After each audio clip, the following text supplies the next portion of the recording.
In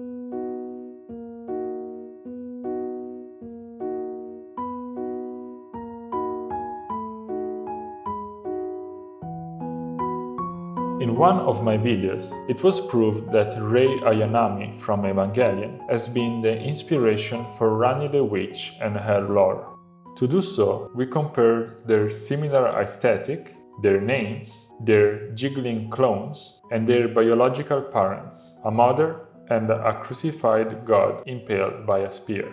We saw how both eventually make contact with the crucified god who generated them, and how both used their respective black and dark moon to collect all the souls of the world. As in Evangelion, the moon are spaceships carrying life to faraway planets. We interpreted Ranni's 1000 years journey into the darkness as her journey carrying the collected souls from Elden Ring to a new planet.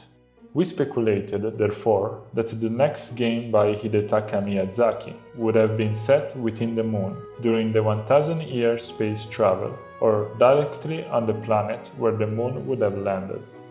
With the release of the Duskbloods trailer, we will now be able to confirm our theory, as we will draw a parallelism between what we know of this game and the only Fate series which take place within the moon, Fate Extra.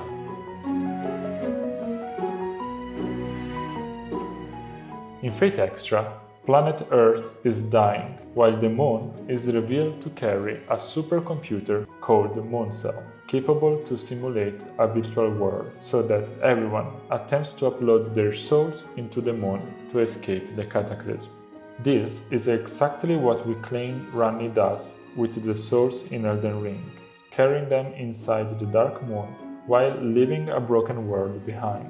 On the other hand, the Duskbloods announcement trailer, in little more than 3 minutes, mentions and visually represents the moon 3 times, which is a clear indication of how central the moon is in the game lore. As in most Fate series, also Fate Extra has its own Holy Grail war, with its masters, servants, and common spells. The same elements can be found in the Duskbloods, where the player character are the master, the summonable companions are the servant, and the seal on the hand resembles the aesthetic of a common spell. In Fate Extra, the winner of the Holy Grail War doesn't obtain the Holy Grail, but instead gain access to the Mooncell.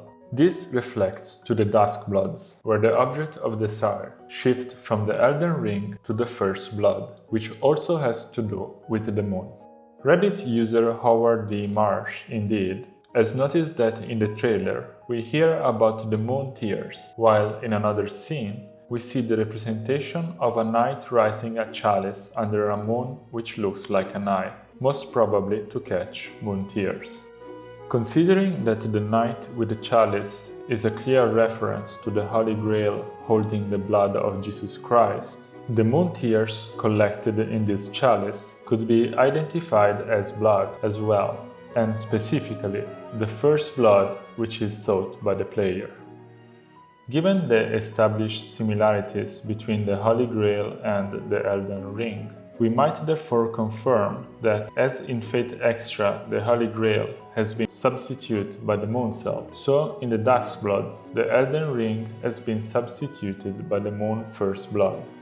In Fate Extra, the Moon virtual world is subdivided in floors, each shaped after an environment which the Moon extracted from the archives of Earth's entire history. This finally matches with the Duskbloods' odd characteristic to be set in disconnected areas inspired by different historical periods and human civilizations. Furthermore, in Fate Extra, each floor hosts a few characters, and specifically in the second floor, we find 3 of them who seems to have been used as an inspiration in the world of the Duskbloods. The first 2 are Dan Blackmore and Robin Hood, a master and a servant who seems to be the inspiration for 2 characters appearing in the Duskbloods promotional material, one of the playable character and his temporary summon.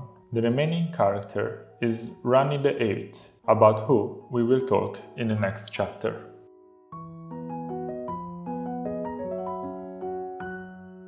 In this chapter, we are going to prove how Rani the Eighth is an inspiration for the character of Rani the Witch and her lore, in a way which reinforces our theory about the Age of the Stars ending and the lore of the Duskbloods.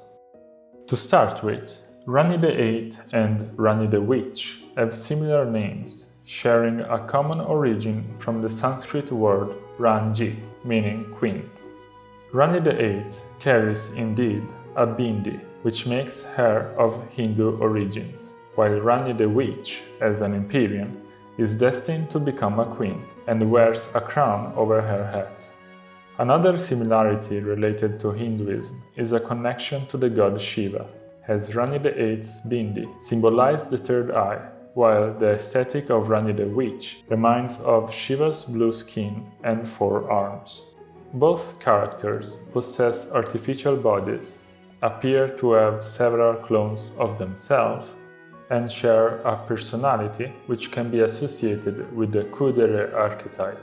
Rani the Eighth, as an astrologer, often observes the stars in order to gain useful information, and we might say the same about Rani the Witch, whose destiny is strictly bound by the stars, and on whose body we find the Stargazer heirloom.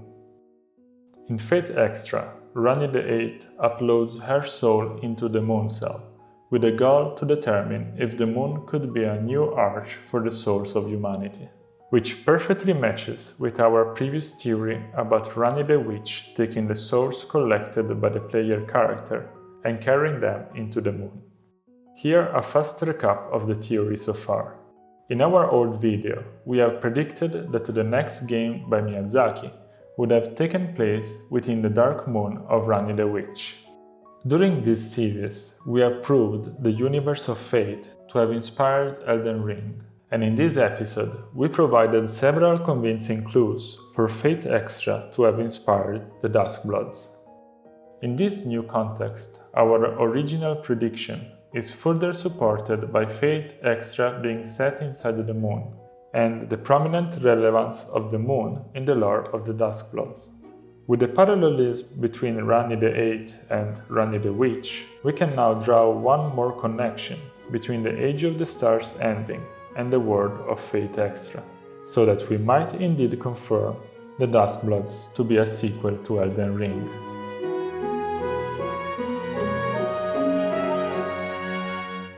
In the Duskbloods trailer, we hear about a turning wheel as we see it carved on a character's hand.